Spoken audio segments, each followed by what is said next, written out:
Hello friends, स्वागत है आपका अडानी एजुकेशन एकेडमी के इस यूट्यूब चैनल पर। तो हमने जो एनसीईआरटी का जो नया कोर्स स्टार्ट किया था 12th क्लास का, उसमें हमने कल की क्लास के अंदर लेसन नंबर 1 देखा था, जिसका नाम है जीवों में जनन।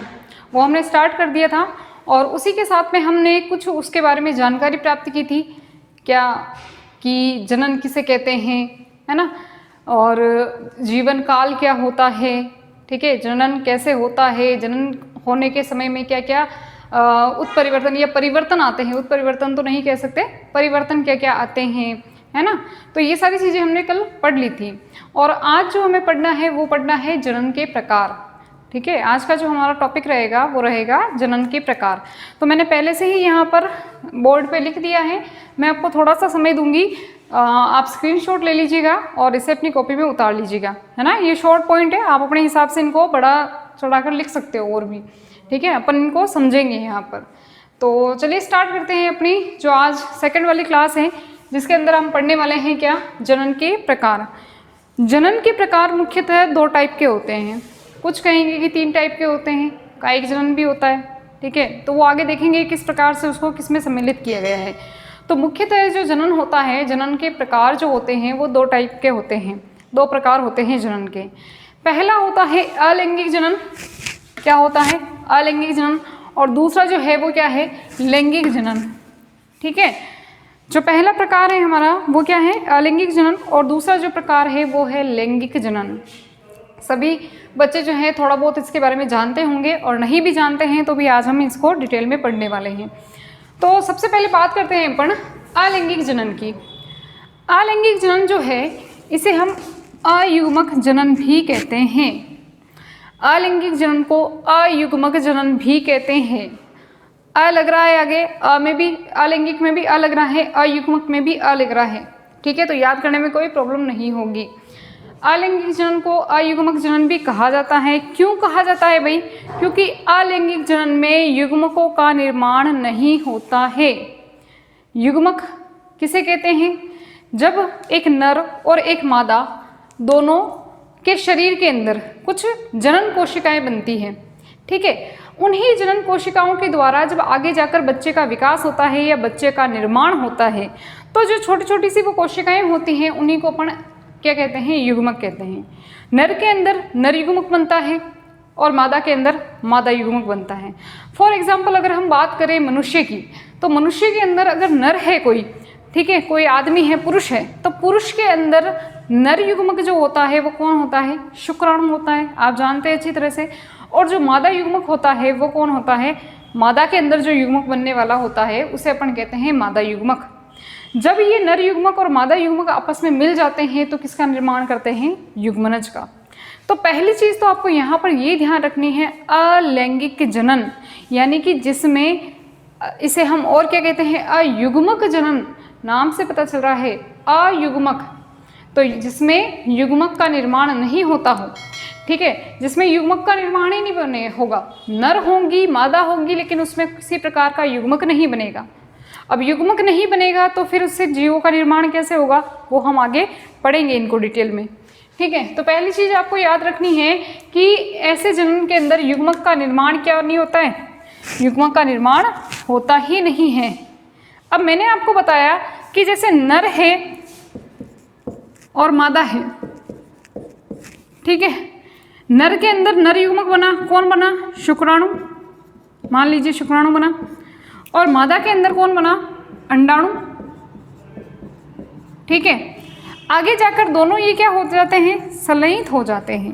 अच्छा देखिए, शुक्राणु और अंडाणु जब आपस में मिल जाते हैं, आपस में संलयित हो जाते हैं या आपस में संयोजित हो जाते हैं, इस क्रिया को हम क्या कहते हैं, निषेचन कहते हैं। इस क्रिया को क्या कहते हैं, निषेचन कहते हैं। निषेचन की परिभाषा क्या होती है, जब नर युग्मक व मादा युग्मक का आपस में संलयन या संयोजन हो जाता है तो इस क्रिया को अपन क्या कहते हैं, निषेचन कहते हैं, फर्टिलाइजेशन कहते हैं, ठीक है। नर युग्मक मादा युग्मक आपस में मिल गए, इसी क्रिया को निषेचन कहेंगे। अब ये दोनों मिलेंगे, अगर कोई 2 चीज़ मिल रही है तो नई चीज़ तो बनना जायज़ है, तो यहाँ पर जो नई चीज़ बनेगी वो कौन बनेगा? अब नर युग्मक में मिल गया, मादा युग्मक में मिल गया, यहाँ पर जो अब नई चीज़ बनने वाली है इस चीज़ को हम कहते हैं क्या? युग्मनज। क्या कहते हैं? युग्मनज। जब शुक्राणु और अंडाणु मिल जाएंगे, हम मनुष्य की बात कर रहे हैं यहाँ पर, किसी और जीव की बात नहीं कर रही हूँ, मनुष्य की बात कर रहे हैं, तो जब शुक्राणु और अंडाणु मिल जाता है इस क्रिया को हम निषेचन कहते हैं। और निषेचन की वजह से जो नई चीज़ बनती है, नया जो कोशिका बनती है, अच्छा ये एक ही कोशिका है, ये ध्यान रखिए, ये एक कोशिका थी, ये भी एक कोशिका थी। आपको पता है कि जो शुक्राणु होता है वो भी एन टाइप का होता है, अगुणित होता है, और जो अंडाणु होता है वो भी एन टाइप का होता है, अगुणित होता है। तो ये भी एक कोशिका थी। जब ये दोनों ही एक कोशिका जो थी वो दोनों ही जब आपस में मिल जाती है तो जो नई संरचना बनती है उसे अपन क्या कहते हैं? युग्मनज। सॉरी, पानी पी लेती हूँ मैं।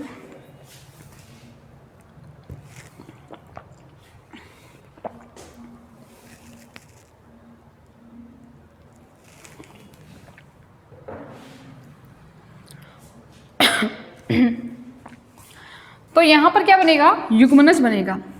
तो यहाँ पर शुक्राणु भी एन टाइप का था, अंडाणु भी एक एन टाइप का था, तो अब जो युग्मनज बना है वो कौन सा टाइप का हो जाएगा?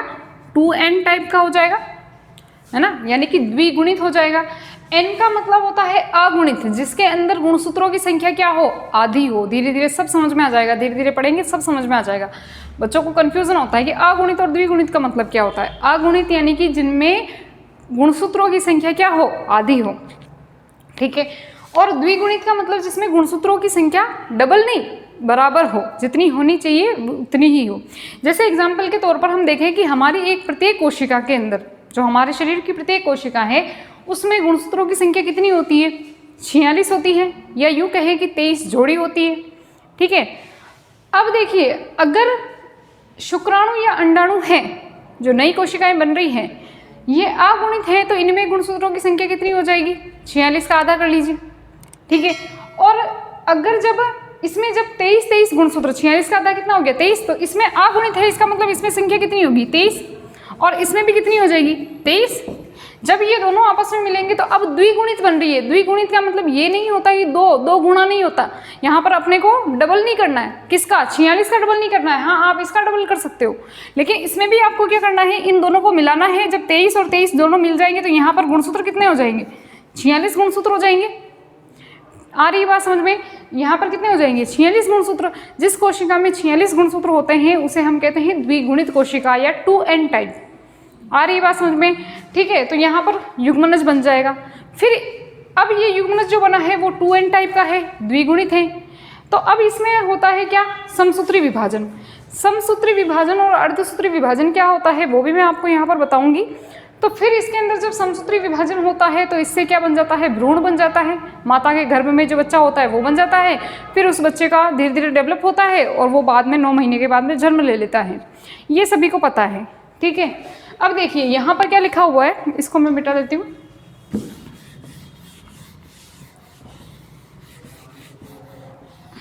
यहाँ पर क्या लिखा हुआ है कि युग्मक का निर्माण और संलयन जैसी कोई क्रिया ही नहीं होती है। किसमें नहीं हो रही? क्या पढ़ रहे हैं? वापस आइए, अलैंगिक जनन पढ़ रहे हैं या अयुग्मक जनन पढ़ रहे हैं हम लोग।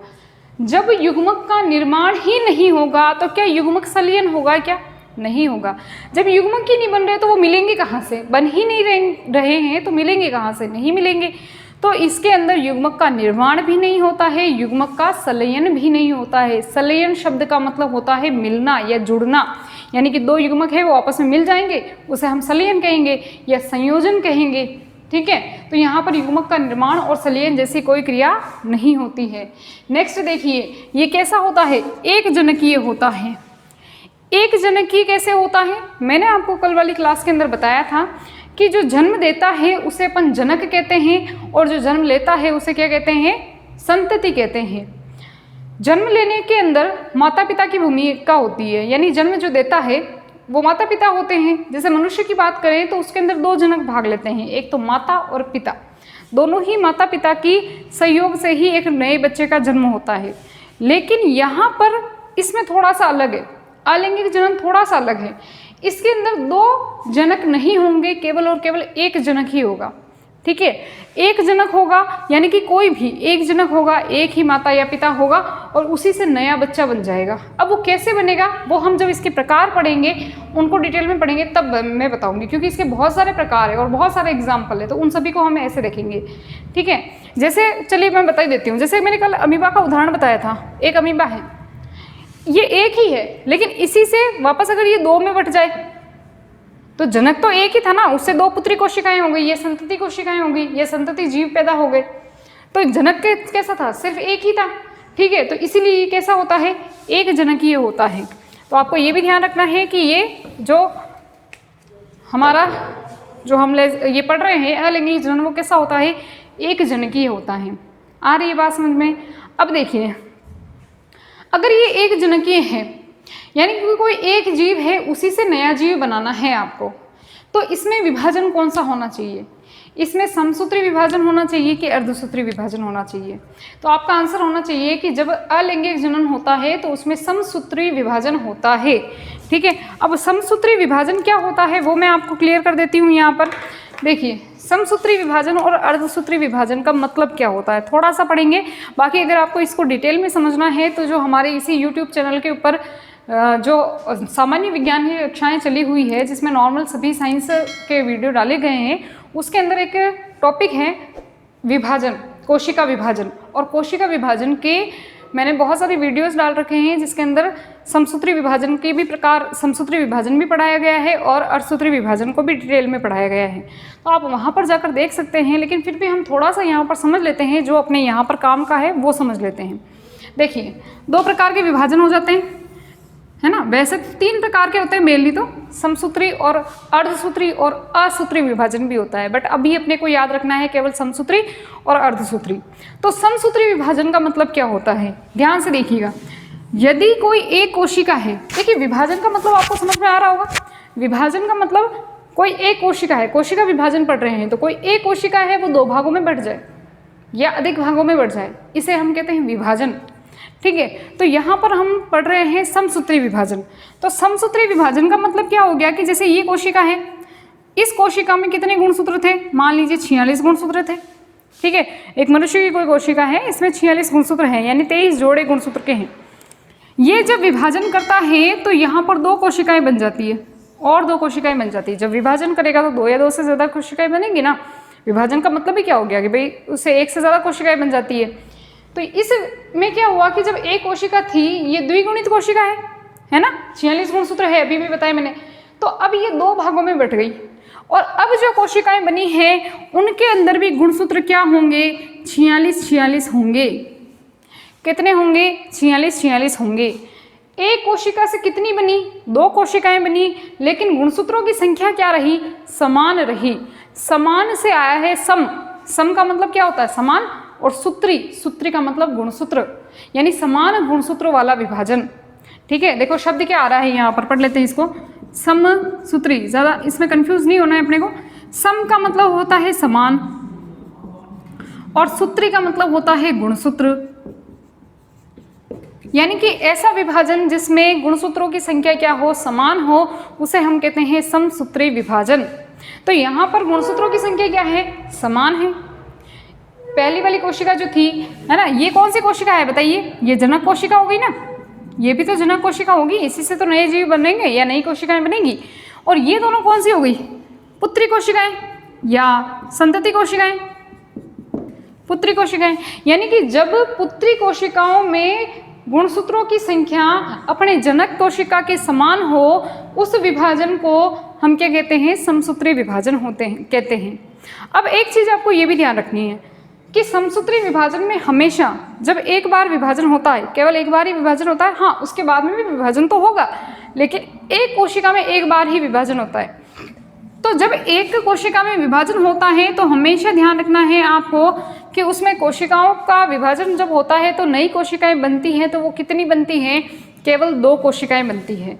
समसूत्री विभाजन की दो विशेषताएं ध्यान रखनी है, एक तो ये कि समान गुणसूत्र वाली कोशिकाएं बनेगी, ठीक है, माता पिता के या माता के समान गुणसूत्र, मातृ कोशिका के समान गुणसूत्र वाली पुत्री कोशिकाएं बनेगी। और दूसरी ये कि कोशिका जो होगी उस कोशिका में जब विभाजन होगा तो केवल दो कोशिकाएं बनेगी, प्रथम एक ही बार विभाजन होगा। तो केवल 2 कोशिकाएं बनेगी। आ रही है बात समझ में? अब देखिए दूसरा हम पढ़ते हैं अर्धसूत्री विभाजन के बारे में। ठीक है, थोड़ा कन्फ्यूजन होता है बच्चों को यहाँ पे, तो कन्फ्यूजन नहीं रखना है, कन्फ्यूज नहीं होना है यहाँ पर, मैं बता रही हूँ आपको। अब नेक्स्ट पढ़ते हैं अर्धसूत्री। अर्ध का मतलब समझ गए होंगे अब आप। अर्ध का मतलब क्या होता है? आधा। अर्ध का मतलब आधा, और सूत्री का मतलब वापस क्या हो जाएगा? गुणसूत्र। देखो गुणसूत्र, सूत्र आ रहा है ना यहाँ पर, तो इसलिए सूत्री कर दिया इसको। ठीक है, इजी सा है, सिंपल सा है, लोड नहीं लेना इतना। तो यहाँ पर क्या होता है कि ये मान लीजिए एक कोशिका है जिसमें कितने गुणसूत्र होंगे? पहले 46 गुणसूत्र हैं। ठीक है, अब इसमें हमें विभाजन करना है। तो यहाँ पर आपको ध्यान रखना है कि अर्धसूत्री विभाजन में 2 बार विभाजन होता है। एक कोशिका का 2 बार विभाजन होता है, जबकि समसूत्री विभाजन में एक कोशिका में केवल एक ही बार विभाजन हुआ। तो यहाँ पर देखिए, यहाँ पर जब पहली बार विभाजन होगा तो जो कोशिकाएं बनेगी इसको हम कहते हैं अर्धसूत्री विभाजन प्रथम। अर्धसूत्री विभाजन प्रथम। जब अर्धसूत्री विभाजन होता है तब ये बिल्कुल कैसा होता है? बिल्कुल कैसा ही नहीं होता है, ये ऐसा अर्धसूत्री विभाजन की तरह ही होता है। अब अर्धसूत्री है, अर्ध का मतलब आधा, गुणसूत्र, सूत्री यानी गुणसूत्र, यानी कि अब इसमें जो गुणसूत्रों की संख्या होगी वो कितनी हो जाएगी बताइए? आधी आधी है, तो 46 का आधा कितना हो गया? 23। इसमें कितनी हो जाएगी? 23 हो जाएगी। आ रहा है समझ में? 46 के आधा आधा कितना हो गया? 23 हो गया। अब वापस देखिए, अगर यहाँ पर अर्धसूत्री विभाजन प्रथम हुआ है, इसका मतलब ये है कि अर्धसूत्री विभाजन द्वितीय भी होगा।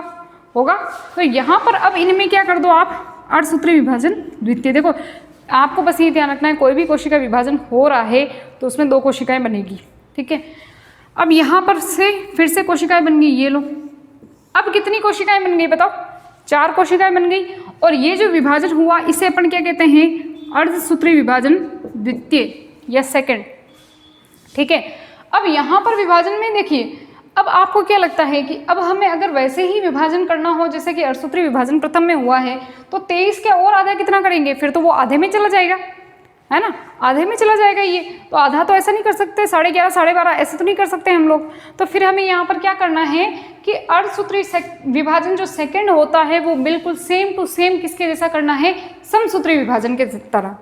अब समसूत्री का मतलब समान था, तो यहाँ पर जो गुणसूत्रों की संख्या होगी वो कैसी हो जाएगी? देखिए इन कोशिकाओं के लिए इनकी जनक कौन है? ये कोशिकाएं हैं, तो इनके समान यहाँ पर गुणसूत्र ले आओ। यहाँ पर 23 है तो यहाँ पर भी कितने हो जाएंगे? 23।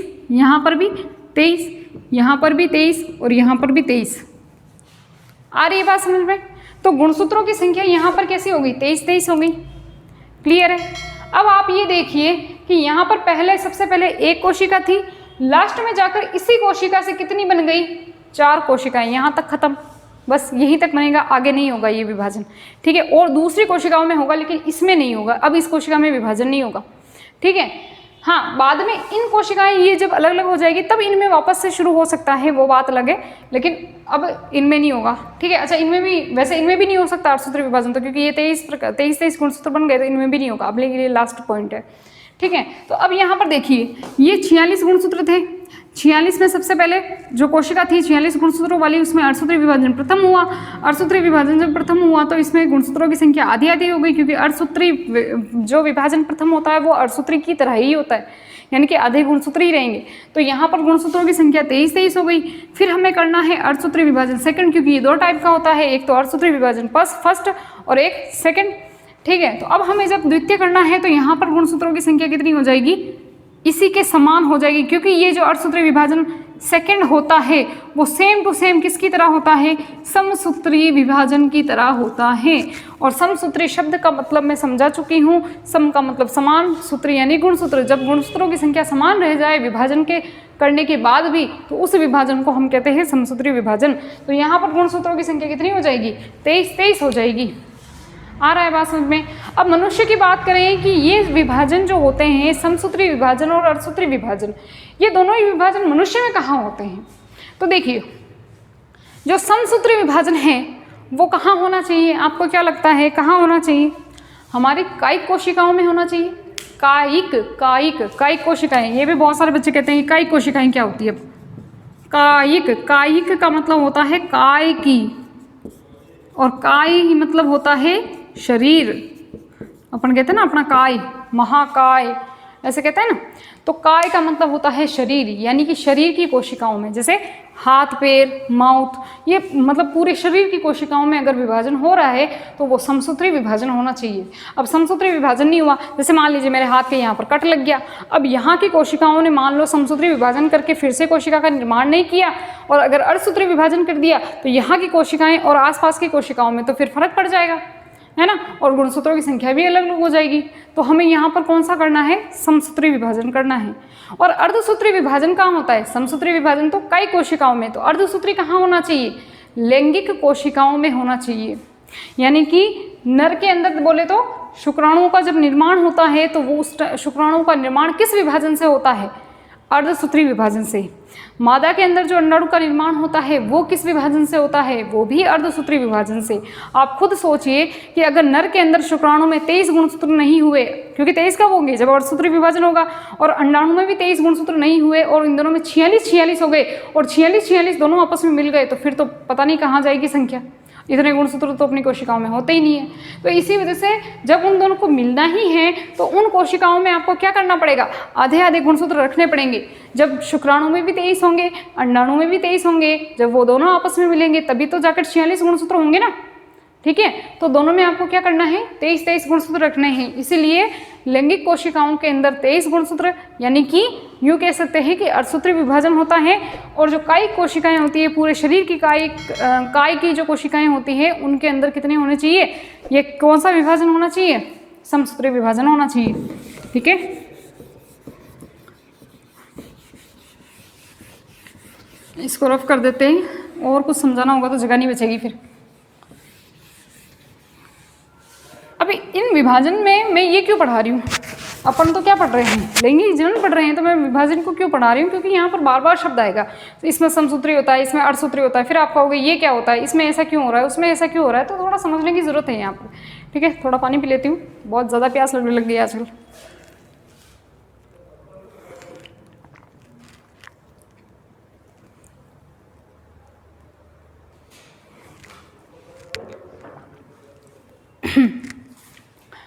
ठीक है, तो ये पॉइंट आपको समझ में आ गया होगा, समसूत्री क्या होता है, अर्धसूत्री क्या होता है, ये समझ में आ गया होगा। अब यहाँ पर देखो, अब आप बताइए कि अलैंगिक जनन है, एक ही जीव से नया जीव पैदा करना है, ठीक है। मान लो मैं यहाँ पे खड़ी हूँ, मुझे से एक नया जीव निकाल के यहाँ पे खड़ा कर दो, तो वो कैसा होना चाहिए, जितनी गुणसूत्र मुझ में है उतने ही उसमें भी तो होने चाहिए। तो यहाँ पर कौन सा विभाजन होना चाहिए, समसूत्री होना चाहिए, ये अर्धसूत्री, यहाँ पीछे देख के नहीं बताना है, समसूत्री होना चाहिए, क्योंकि मेरे जितने गुणसूत्र हैं वैसे ही उसके भी गुणसूत्र होने चाहिए। तो याद रखना कि अलैंगिक जनन में हमेशा अलैंगिक शब्द आ रहा है भैया, अलैंगिक यानी कि ना तो नर युग्मक मिलेगा ना मादा युग्मक मिलेगा। अगर नर युग्मक और मादा युग्मक आपस में मिलते, उसमें भी 23 होते, इसमें भी 23 होते, दोनों 46 हो जाते, तो बात अलग थी। जब एक ही जीव से आपको नया जीव बनाना है तब तो समसूत्री विभाजन नहीं करना पड़ेगा, इसीलिए ताकि कोई नया जीव है, जैसे कि ये कोई जीव है, ठीक है, इसी से नए जीव बन रहे हैं यहाँ पर, तो खुद ही ये एक कोशिका है। अब इसमें 46 गुणसूत्र है, तो आप समसूत्री करोगे तभी तो इनमें 46 आएंगे, वरना फिर इसमें तो आधे आधे रह जाएंगे। तो ऐसे कोई जीव होता है जिसमें आधे आधे गुणसूत्र हो, गुणसूत्र तो पूरे ही चाहिए ना। अच्छा, ये तो मनुष्य की बात थी, इसलिए बाकी दूसरे जीवों में भी जितने भी गुणसूत्र होने चाहिए उतने ही रहेंगे, ठीक है। तो मनुष्य में तो अलैंगिक जनन होता नहीं है वैसे।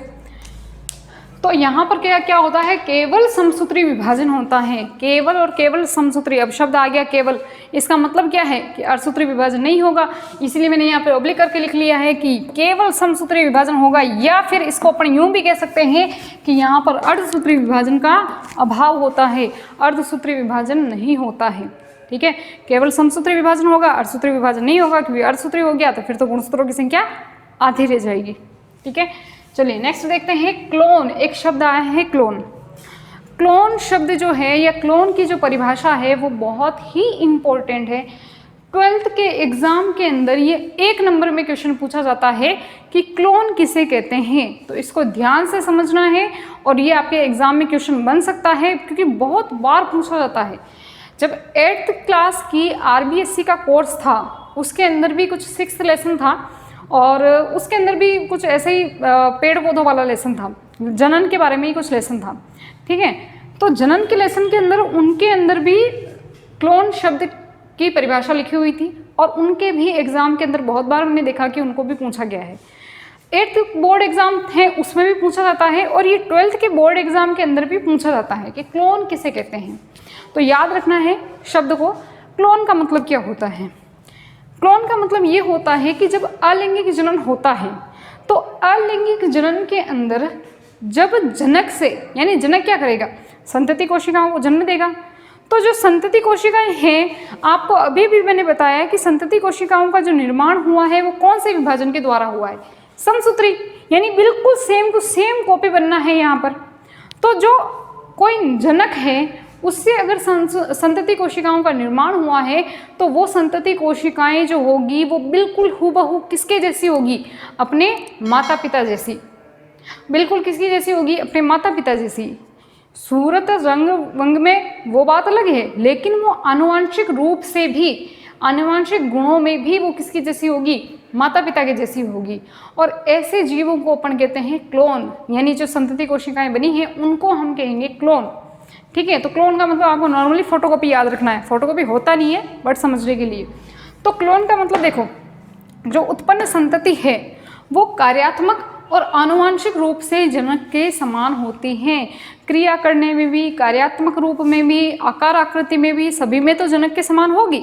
ठीक है, यानी कोई जीव है, उसे नया जीव बना तो वो नया जीव जो होगा वो बिल्कुल अपने मम्मी पापा की तरह होगा, लेकिन ये आनुवांशिक रूप से भी बिल्कुल सेम टू सेम, यानी डीएनए आरएनए जो भी होगा ना वो बिल्कुल अपने मम्मी पापा की तरह मैच खाएगा या उन्हीं के जैसा होगा। तो ऐसी संतति को अपन क्या कहते हैं? क्लोन कहते हैं। क्या कहेंगे? जो क्लोन। अच्छा, क्लोन जनक को नहीं कहते हैं, क्लोन किसे कहेंगे? जो उत्पन्न संतति हुई है उसे अपन कहते हैं क्लोन। आ रही है बात समझ में? ठीक है, नेक्स्ट देखिए, नेक्स्ट पॉइंट है इसका, जो अलैंगिक जनन पढ़ रहे हैं उसी का। जनन की यह एक तीव्र विधि है। जनन की यह क्या है? एक तीव्र विधि है। तीव्र का मतलब क्या है? ये बहुत ही जल्दी होने वाली विधि है। मनुष्य के अंदर अगर आप देखो जनन की विधि को, तो एक माता जो होती है जब बच्चे को जन्म देती है तो प्रथम दिन जब निषेचन होता है उसके 9वें महीने के जब पूर्ण हो जाता है, 9 महीने पूर्ण हो जाते हैं, उसके बाद वो बच्चे को जन्म देती है। यानी कि बच्चे के जन्म में कितना समय लगता है? 9 महीने का समय लगता है, क्योंकि 9 महीने के अंदर बच्चा जो होता है वो डेवलप होता है। ये सब आगे पढ़ेंगे अब। तो उसमें 9 महीने का समय लगता है। और भी बहुत सारे जीव होते हैं तो उनमें बहुत ज़्यादा, जिनमें लैंगिक जनन की मेनली मैं बात कर रही हूँ, लैंगिक जनन की। लैंगिक जनन होता है, जैसे हाथी है, घोड़ा है, गाय है, इनमें सभी में लैंगिक जनन होता है। तो उनके अंदर समय बहुत ज़्यादा लग जाता है बच्चे को जन्म देने में। ठीक है, लेकिन जो अलैंगिक जनन होता है उसमें इतना ज़्यादा समय नहीं लगता है। बहुत ही कम समय के अंदर नई संतति उत्पन्न हो जाती है, नए जीव उत्पन्न हो जाते हैं। ठीक है, तो बहुत ही कम समय के अंदर क्या हो जाता है? नए जीव उत्पन्न हो जाते हैं। जैसे हम बात करें जीवाणुओं की, है ना, या कोई ऐसे सूक्ष्म जीवों की जिनके अंदर अलैंगिक जनन होता है, तो वो कितने कम समय में अपनी संख्या में वृद्धि कर लेते हैं, कितने कम समय में वो अपनी संख्या बढ़ा लेते हैं, क्योंकि उनको इतना समय नहीं लगेगा। 1 साल, 2 साल, 4 साल, 5 साल ऐसा लगता तो फिर तो अपने कोई प्रॉब्लम ही नहीं थी, बीमारी इतनी नहीं होती। तो उनमें अलैंगिक जनन होता है, अलैंगिक जनन होता है, तो बहुत छोटे छोटे जीव होते हैं, तो बहुत ज़्यादा जल्दी जल्दी अपनी संख्या में वृद्धि कर लेते हैं। ठीक है, तो ये ध्यान रखना है इसका नेक्स्ट पॉइंट कि यह जनन की एक क्या है? तीव्र विधि है, बहुत जल्दी होने वाली विधि है। नेक्स्ट देखिए कि बनने वाली संतति अधिक संख्या में उत्पन्न होती है। जो नया जीव बनेगा वो बहुत ज़्यादा बनेगा, बहुत सारी संख्याओं में बन जाएगा। ठीक है, अधिक संख्या में बनेगा। अगर कोई माता पिता हैं, पेरेंट्स, मनुष्य की बात करूं तो एक समय में, ज़्यादातर की बात कर रही हूँ, ऐसा नहीं, हाँ वो जुड़वा अलग हो या और भी 2-4 साथ में हो वो बात अलग है, लेकिन सभी में तो ऐसा नहीं होता है ना। तो कुछ जीवों के अंदर क्या होता है कि भाई कुछ में क्या, बहुत ज़्यादा, अगर हम 98% बात करें तो जो मनुष्य होते हैं उनमें एक समय में एक ही बच्चा पैदा होता है, लेकिन अलैंगिक जनन से जो उत्पन्न संतति होती है वो 1 से या 2 से ज़्यादा ही होती है, यानी कि उनकी संख्या क्या होती है? ज़्यादा होती है। नेक्स्ट देखिए, ये निम्न श्रेणी के जीवों में पाया जाता है, यानी छोटे छोटे जीवों के अंदर ये पाया जाता है। क्या कभी देखा कि एक हाथी है उसी से नया हाथी, मतलब अलैंगिक जनन से ही नया हाथी बन गया? क्या घोड़े के अंदर हुआ, गाय के अंदर हुआ, क्या पेरेंट्स मनुष्य के अंदर हुआ है? क्या ऐसा नहीं हुआ? यानी कि उच्च श्रेणी के जीवों में ये नहीं होता है, ये निम्न श्रेणी के। निम्न श्रेणी का मतलब क्या है? सूक्ष्म जीव हो गए, छोटे मोटे जो जीव हो गए, बिल्कुल सरल जो जीव हो गए, अमीबा, पैरामीशियम, क्लेमाइडोमोनास, ये जो सारे जीव हो गए, युगलिना, ये बहुत छोटे छोटे सूक्ष्म जीव होते हैं, छोटे छोटे से पेड़ पौधे होते हैं, उनके अंदर ये जनन पाया जाता है। ठीक है, नेक्स्ट देखिए, उच्च श्रेणी के पादपों में इसे कायिक जनन कहते हैं। अब यहाँ पर कायिक जनन आ गया है, मैंने पहले भी बोला था। उच्च श्रेणी के पादपों में कुछ जीव ऐसे होते हैं, जीव तो नहीं कहूँगी मैं, पादप कहना चाहूँगी, जीव ही हो गए, वो भी जीव ही हो गए, लेकिन स्पेशली उनमें पादप, मनुष्य नहीं या कोई और जंतु नहीं, पादप की बात करते हैं। कुछ पादप ऐसे होते हैं, जैसे कि हम देख लेते हैं, गुलाब देख लेते हैं, गुलाब का पौधा देख लेते हैं, आलू देख लिया अपन ने, है ना, पत्थर चट्टा देख लिया, ये कुछ उदाहरण बता रही हूँ कायिक जनन के। इनमें बीज का निर्माण नहीं होता है। अच्छा, कुछ में होता हो तो भी कुछ जो पेड़ पौधे ऐसे होते हैं उनको डायरेक्ट उनके किसी भाग से, बीज के अलावा किसी भी भाग से नया पौधा बनाया जा सकता है। ठीक है, जैसे कि अपन उदाहरण लेके आलू की, आलू को कैसे बोते हैं हम, आलू की आँख काट लेते हैं, जो वाइट वाइट संरचना होती है उसे आँख कहते हैं, उसको हम काट देते हैं, उसके थोड़े से भाग को काट देते हैं और मिट्टी में रोप देते हैं। क्या उसमें बीज बना? क्या नहीं बना। तो उस आलू का कोई मतलब, यानी कि बीज के अलावा कोई और भाग लिया अपन ने और उसको बो के उसका नया जो पौधा था वो बना दिया। ठीक है, इसके अलावा अपन और एग्जांपल देखें पत्थर चट्टे की, तो पत्थर चट्टे का जो पत्ता होता है वो अगर नीचे गिर जाए तो वो पत्ती से ही नया पौधा बन जाता है। क्या उसमें बीज बना? क्या नहीं बना। यानी कि कायिक जनन किसे कहते हैं कि जब किसी पादप में या जब बीज के अलावा पादप के किसी भी अन्य भाग से, अन्य भाग कौन सा हो गया, जड़, तना, पत्ती वगैरह, कोई भी बीज को छोड़ के कोई भी भाग हो गया, उससे अगर नया पौधा बन जाता है या नया जीव बन जाता है तो उसे अपन कहते हैं कायिक जनन। तो देखिए, अब ये गुलाब हो गया, पत्थर चट्टा हो गया, आलू हो गया, तो ये तो उच्च श्रेणी के पादप है ना। बड़े बड़े, थोड़े तो बड़े ही पादप हैं, बहुत छोटे छोटे पादप भी होते हैं, अपने देखे हैं, ब्रायोफाइटा वगैरह ने ये पढ़ा है होगा आपने। तो ये उच्च श्रेणी के पादप है। जब अगर इनके अंदर अलैंगिक जनन हो रहा है, पहली चीज़ तो ये ध्यान रखनी है कि कायिक जनन जो होता है वो किसका भाग है? अलैंगिक जनन का भाग है। क्योंकि क्या इसमें नर युग्मक मादा युग्मक बने थे क्या? नहीं, क्योंकि अगर नर युग्मक और मादा युग्मक मिलते तो बीज बन जाता, और बीज बन जाता तो बीज से ही नया पौधा बन जाता, और बीज से अगर नया पौधा बनता तो उसे लैंगिक जनन कह देते। तो अलैंगिक जनन के अंदर क्या होता है? बीज नहीं बनता है, और उसमें अगर बीज नहीं बनेगा तो क्या पौधा नहीं उगेगा? पौधा तो उगेगा, लेकिन वो बीज के अलावा किसी अन्य भाग से उगेगा। आ रही है बात समझ में? तो यहाँ पर आपको ध्यान क्या रखना है कि उच्च श्रेणी के पादपों में इसे हम क्या कहते हैं? कायिक जनन कहते हैं। ठीक है, तो कायिक जनन का मतलब क्या होता है कि जब किसी पौधे में बीज के अलावा पौधे के किसी भी अन्य भाग से नया पौधा बन जाता है, ठीक है, उसे अपन क्या कहते हैं? कायिक जनन। कायिक जनन किसका पार्ट है? अलैंगिक जनन का। अब देखते हैं हम इसके प्रकार, कायिक जनन के कितने प्रकार होते हैं। मैंने आपके अभी नाम लिखे हैं सामने, इसको हम डिटेल में पढ़ेंगे। ठीक है, अभी पढ़ेंगे कि विखंडन क्या होता है वगैरह। तो प्रकार के अंदर आप देखिए इसके कौन कौन से प्रकार हैं। पहला है विखंडन, दूसरा है मुकुलन। ये दोनों अपने सामान्यतः पढ़े होते हैं, 8th तक की क्लासों में ये पढ़े होते हैं, 10th तक तो पढ़े ही होते हैं मुकुलन। फिर आता है बीजाणु द्वारा, और फिर चौथा आता है पुनरुद्भवन। तो आपको प्रकार पढ़ने हैं ये 4। ठीक है, जो लेसन है आपका चल रहा है अभी उसमें जनन पढ़ रहे हैं। जनन में भी अपन ने पहला जो जनन पढ़ा वो कौन सा? अलैंगिक जनन या अयुग्मक जनन, और उसके भी हम अब प्रकार पढ़ने जा रहे हैं। और उसके जो प्रकार में अपन ने क्या क्या देखा है, सिर्फ नाम देखे हैं अभी, विखंडन, मुकुलन, बीजाणु द्वारा और पुनरुद्भवन। अब मैं थोड़ा सा साइड में जा रही हूँ, आप एक बार इसका स्क्रीनशॉट ले लीजिए। ये पूरी तरह से तो पूरी लाइनों के अंदर नोट्स नहीं है, लेकिन ये काफ़ी है, बहुत काफ़ी है आपके लिए। हाँ, ये जो शब्द लिखे हुए हैं ये बहुत इंपॉर्टेंट है आपके लिए, और आप इनको उतार लीजिए, आप एक बार स्क्रीनशॉट ले लीजिए और फिर उसको आप कॉपी में लिख लीजिए। इसको आप डिटेल में भी अपने हिसाब से लिख सकते हो। ठीक है, चलिए स्क्रीनशॉट ले लिया होगा आपने। अब हम आगे इसके प्रकार पढ़ लेते हैं।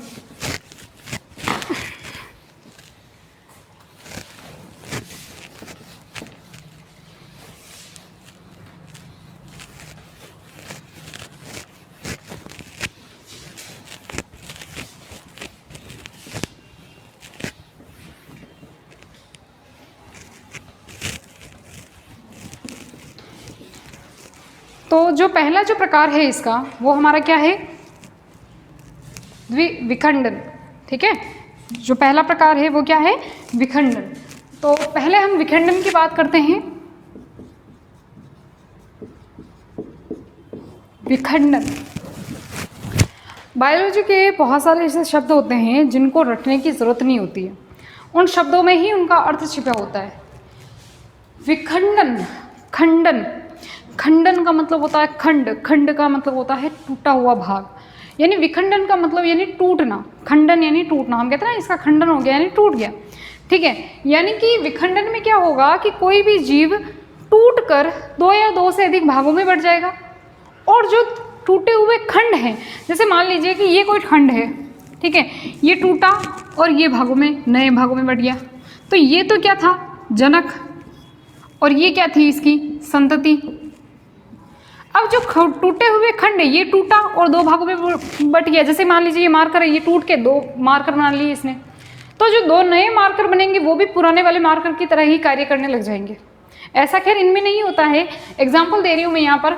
तो जैसे ये कोई जीव था, वो टूटा और 2 मान लो की संतति बना ली इसने, तो ये जो नई संतति है, यानी कि ये जो 2 नए टूटे हुए भाग हैं, अब ये बिल्कुल वैसा ही व्यवहार करेंगे जैसा कि इनके जनक किया करते थे, ठीक है। तो आपने विखंडन की परिभाषा समझ ली होगी। अच्छा, इसके जो नोट्स हैं वो हमने उपलब्ध करवा दिए हैं, सर ने उपलब्ध करवा दिए हैं टेलीग्राम चैनल पर, आप वहाँ जाइए और इनके नोट्स उतार सकते हैं। मैं यहाँ पे समझा दूँगी, आप वहाँ से नोट्स उतार दीजिएगा, ठीक है। तो विखंडन का मतलब क्या हो गया कि कोई भी जीव जो है वो 2 या 2 से अधिक भागों में टूट जाता है। उस जनन को या उस जनन को हम क्या कहेंगे, द्विविखंडन या विखंडन कहेंगे, ठीक है, विखंडन कहेंगे। ये जो विखंडन होता है फिर से 2 प्रकार का होता है। कौन कौन सा होता है, एक तो होता है जो बार बार मेरे नाम आ रहा है मुंह पर, द्विविखंडन, और एक होता है बहुखंडन या बहुविखंडन भी लिख सकते हो आप, बहुखंडन या बहुविखंडन। विखंडन 2 प्रकार का होता है, द्विविखंडन या द्विखंडन भी बोल सकते हैं इसको, और बहुखंडन या बहुविखंडन, ठीक है। सबसे पहले हम बात करते हैं किसकी, द्विविखंडन की। द्विविखंडन की, तो जो द्विविखंडन है, अभी मैंने वैसे उसी का उदाहरण दिया। द्विविखंडन का एग्जाम्पल हम पढ़ते हैं अमीबा, अमीबा। इसके अलावा भी होता है पैरामीशियम, युगलिना, बहुत सारे एग्जाम्पल है। मैं अभी अमीबा का उदाहरण ले रही हूँ। ये अमीबा है, ये अमीबा है, ये इसके अंदर कोशिका द्रव्य भरा हुआ है, ये इसका केंद्रक है, ये कोशिका झिल्ली है। अब ये क्या करेगा, धीरे धीरे ये क्या करेगा, 2 भागों में विभाजित होगा। 2 भागों में विभाजित होने के लिए बिल्कुल ये सेम टू सेम कोशिका का तरह ही कोशिका ही होती है, एक कोशिका ही होती है। तो जिस तरह से कोशिका में विभाजन होता है वैसे ही इसमें विभाजन होगा। तो सबसे पहले कोशिका जब विभाजन करती है तो क्या होता है, उसका केंद्रक जो होता है वो 2 भागों में बढ़ जाता है। तो पहले क्या होगा, जो इसका केंद्रक है वो क्या होगा, 2 भागों में विभाजित हो जाएगा, ठीक है। अब जब ये 2 भागों में विभाजित हो जाएगा तब क्या होगा, नेक्स्ट स्टेप के अंदर इसका जो केंद्रक है उस केंद्रक के चारों ओर क्या इकट्ठा होने लग जाएगा, कोशिका द्रव्य इकट्ठा होने लग जाएगा।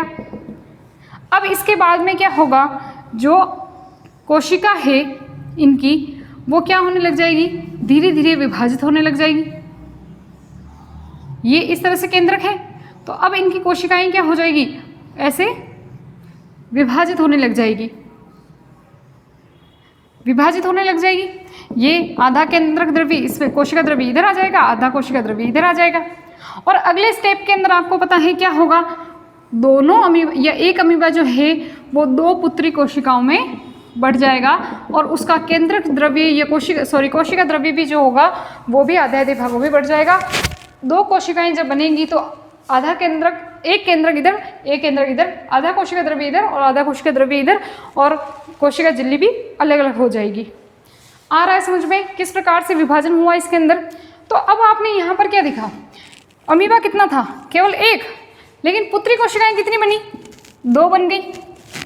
तो शब्द से पता चल रहा है द्विविखंडन, विखंडन का मतलब टूटना, और कितने भागों में टूटना, द्वि का मतलब क्या होता है, संस्कृत में द्वि का मतलब क्या होता है, 2, है ना, द्वि यानी 2, सभी को पता है। तो यहाँ पर कोई भी जीव जो होगा वो टूट कर 2 खंडों में बढ़ जाएगा, या 2 खंडों में विभाजित हो जाएगा, या 2 खंड बना लेगा, या 2 नए जीव बना लेगा, ठीक है, उसे ही हम क्या कहेंगे, द्विविखंडन कहेंगे।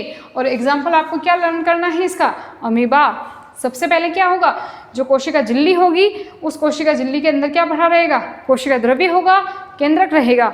सबसे पहले केंद्रक का विभाजन होगा, 2 केंद्रक बन जाएंगे। फिर क्या होगा, कोशिका द्रव्य का भी विभाजन होगा, कोशिका द्रव्य आधा इधर आ जाएगा, आधा ऊपर की ओर चला जाएगा। फिर क्या होगा, कोशिका झिल्ली जो होगी वो भी विभाजित होना शुरू हो जाएगी, अंदर की ओर धंसना शुरू हो जाएगी। और उसके बाद में जब कोशिका झिल्ली पूरी तरह से मिल जाएगी एक दूसरे से, यानी कि ये इस तरह से मिल जाती है, यहाँ पर ये कोशिका झिल्ली ये हो गई, एक ये हो गई, यानी कि ये आपस में अलग अलग होकर मिल गई, तो उससे क्या होगा, 2 नए जीव बन जाएंगे। आगे बात समझ में, इस क्रियाविधि को हम कहते हैं द्विविखंडन। ठीक है,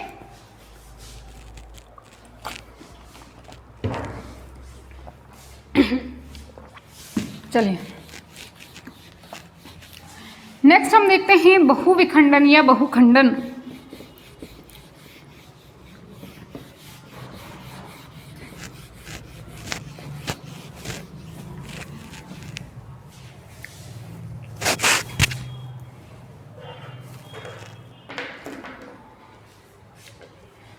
नेक्स्ट हम देखते हैं बहुविखंडन। इसका सबसे अच्छा उदाहरण आपको याद रखना है प्लाज्मोडियम। ये पूछा जाता है, इसीलिए मैं बार बार लिखवा रही हूँ, आपसे पूछा जाएगा प्लाज्मोडियम में कौन सा जनन होता है। पहली चीज़ तो याद रखनी है अलिंगिक जनन। अलैंगिक जनन में भी कौन सा जनन, विखंडन। और विखंडन का भी कौन सा भाग, बहुविखंडन या बहुखंडन। ठीक है, अब इसमें क्या होता है, ये मान लीजिए कोशिका है और कोशिका में क्या है, केंद्रक है। अब अमीबा के अंदर आपने क्या देखा था कि जो केंद्रक था वो 2 भागों में विभाजित होकर 2 केंद्रक हो गए थे। इसके अंदर क्या होगा, ये इसका कोशिका द्रव्य हो गया। इसमें क्या होगा, अपन किसका एग्जाम्पल पढ़ रहे हैं, बहुविखंडन के अंदर प्लाज्मोडियम का। इसमें क्या होगा, जो कोशिका होगी उसके अंदर पहले एक कोशिका से बहुत सारे केंद्रक बन जाएंगे, बहुत सारे केंद्रक, संख्या फिक्स नहीं है, बहुत सारे केंद्रक बन जाएंगे। धीरे धीरे इन केंद्रक के चारों ओर क्या आ जाएगा, कोशिका द्रव्य। देखिए प्रोसेस वही है, बस केंद्रक की संख्या और जो नए जीव बनेंगे उनकी संख्या ज़्यादा हो जाएगी।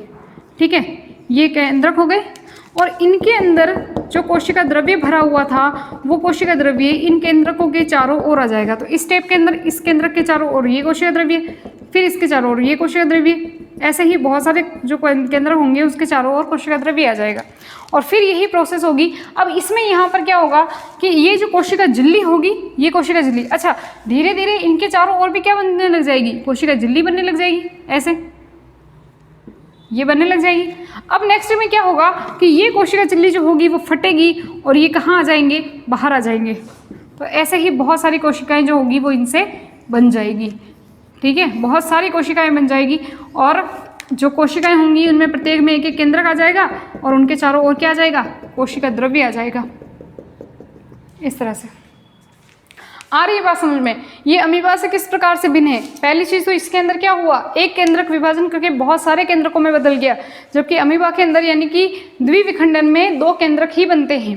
ठीक है, फिर अगर केंद्रकों की जितनी संख्या होगी उतनी ही कोशिकाएं बनेगी। उसमें 2 केंद्रक थे तो उसमें 2 कोशिकाएं बनी, इसमें बहुत सारे केंद्रक बन रहे हैं तो उसमें बहुत सारी कोशिकाएं बन जाएगी। आपको एग्जाम्पल क्या लर्न करना है इसका, केवल और केवल प्लाज्मोडियम। हाँ, प्लाज्मोडियम के अलावा भी बहुत सारे एग्जाम्पल है, वो भी आप लर्न कर सकते हो। मैंने जो आपको नोट्स दिए हैं उसके अंदर ये आपको दिख जाएंगे इसके एग्जाम्पल। ठीक है, तो आज की क्लास में हमने जो भी पढ़ा आप इसे रिवाइज कीजिएगा। इसमें कोई भी समस्या दिक्कत होनी तो नहीं चाहिए क्योंकि बहुत डिटेल में हमने इसको पढ़ लिया है, लेकिन फिर भी कोई प्रॉब्लम हो तो आप कमेंट बॉक्स में लिखिए, मैं उसका आंसर फटाफट से कर लूँगी। ठीक है, या तो अगली क्लास के अंदर या फिर उसी के नीचे जो कमेंट होगा उसी में आपको आंसर कर दूंगी। ठीक है, लगातार बने रहिए और इन क्लासों को अपने फ्रेंड्स को ज़रूर शेयर कीजिए क्योंकि घर पे बैठे हैं सभी का नुकसान हो रहा है। इससे अच्छा कि आप कुछ पढ़िए और बहुत ही अच्छा मैटर मिलने वाला है आपको यहाँ पर।